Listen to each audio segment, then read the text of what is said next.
Hey, ladies and gentlemen, it is Matty here from Tuckerbox Design.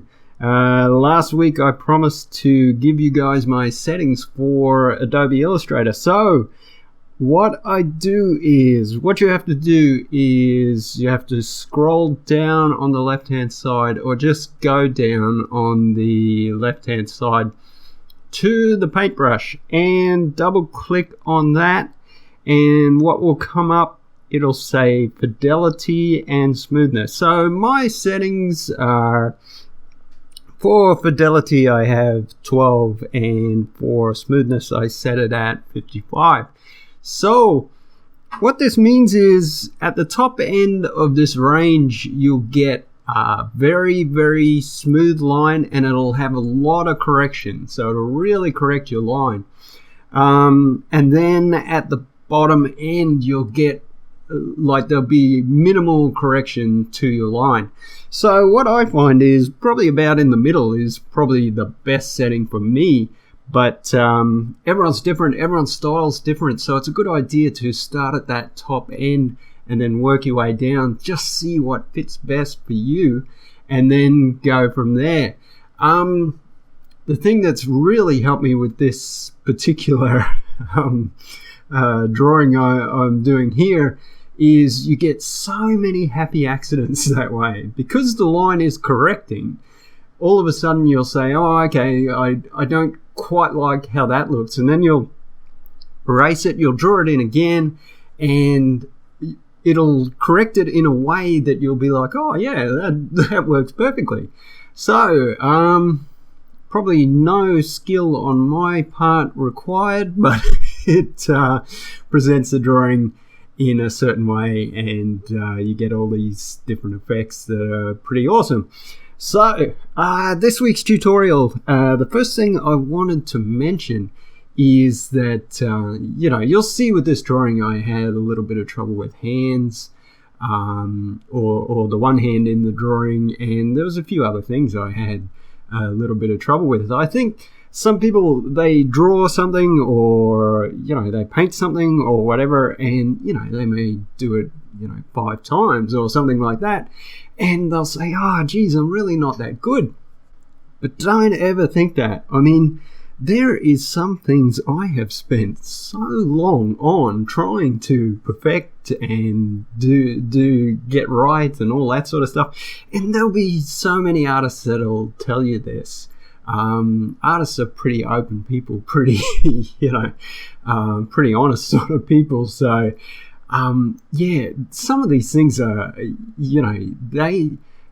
people will do hundreds and hundreds of drawings of hands, or thousands. You can get way into the thousands of times you've drawn something. And I know myself, I've done that with different things, and I still struggle with drawing that particular thing.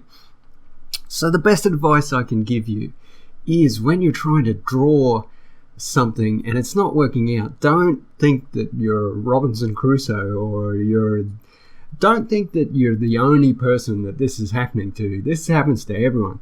So the best advice I could give you is, when you're trying to draw something like say hands or gesture drawings or something like that, really try to think outside the box. Try to draw at an angle that no one ever has thought about before, no one's done before, or from the top, from the side, from all different angles, and then just let it flow from there. You will find your illustrating will improve so much if you take that attitude of, I'll just try anything and everything and see what happens then. So that leads me to my second tip of this week. When I first started drawing, I always tried to draw something specific. So say someone's sitting at a coffee table having some coffee, something like that. But the thing with that is it kind of limits you. It limits your range a little bit. So what I'd suggest, if you're going to do some sketching and stuff like that, think of like a general direction to head in. So say, okay, I'll do characters, I'll do gesture drawings, or, you might like drawing houses or whatever, and just have a loose idea of what you're going to do, and then just draw anything that comes to mind.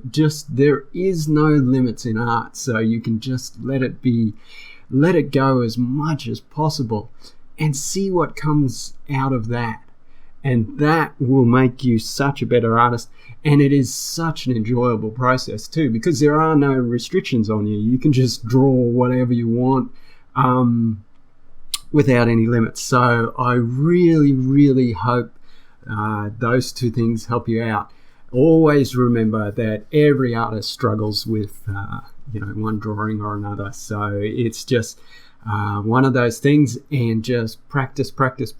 Remember, if you see someone drawing something, they have probably drawn that particular thing hundreds, if not thousands of times.